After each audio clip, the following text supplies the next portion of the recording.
నారాయణపేట జిల్లా మక్తల్ తహసీల్దార్ కార్యాలయంలో ఏసీబీ అధికారులు దాడులు నిర్వహించారు. 9,000 లంచం తీసుకుంటూ మక్తల్ మండల ప్రభుత్వ సర్వేయర్ బాలరాజ్ ఏసీబీకి రెడ్ హ్యాండెడ్ గా పట్టుబడ్డారు. అనంతరం సర్వేయర్ ను అదుపులోకి తీసుకున్నారు.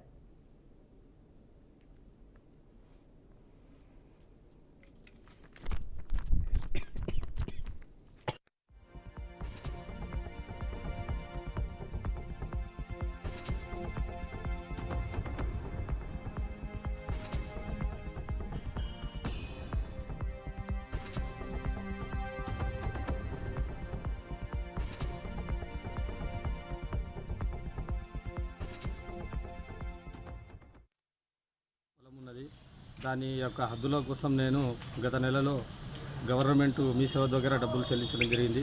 ఆ రిసిప్ట్ తీసుకొని వచ్చి సర్వేర్ అయినటువంటి బాలరాజు గారు కూడా ఇవ్వడం జరిగింది. ఆయన మాకు ఒకరోజు డేట్ ఇచ్చాడు.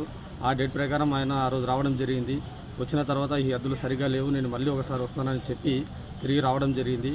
ఆ రోజు వచ్చిన తర్వాత నేను మళ్ళీ సాయంత్రం వెళ్ళి సార్ మరి పరిస్థితి ఏంటంటే నేను ఒక డేట్ ఇస్తాను, ఆ డేట్ రోజు రమ్మని కూడా చెప్పడం జరిగింది. సరే అని చెప్పి వెళ్ళినాను.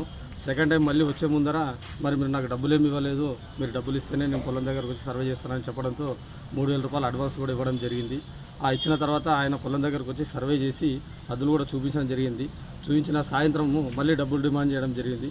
ఎందుకు సార్ మీరు డబ్బులు అడుగుతున్నారు అని అంటే, చాలామంది డబ్బులు ఇస్తారు, ఎవడొకటి దరిద్రం కొడుకులు ఇస్తలేరు, మిగతా వాళ్ళందరూ ఇస్తారు అని చెప్పడం జరిగింది. మళ్ళీ రిపోర్ట్ అని ఇవ్వాలంటే డబ్బులు ఇచ్చిన తర్వాత నేను రిపోర్ట్ ఇస్తాను, అంతవరకు నేను రిపోర్ట్ ఇవ్వనని చెప్పడం జరిగింది. దీనివల్ల నేను ఆయన ద్వారా విసిగిపోయి నేను పై అధికారులను సంప్రదించడం జరిగింది. నేను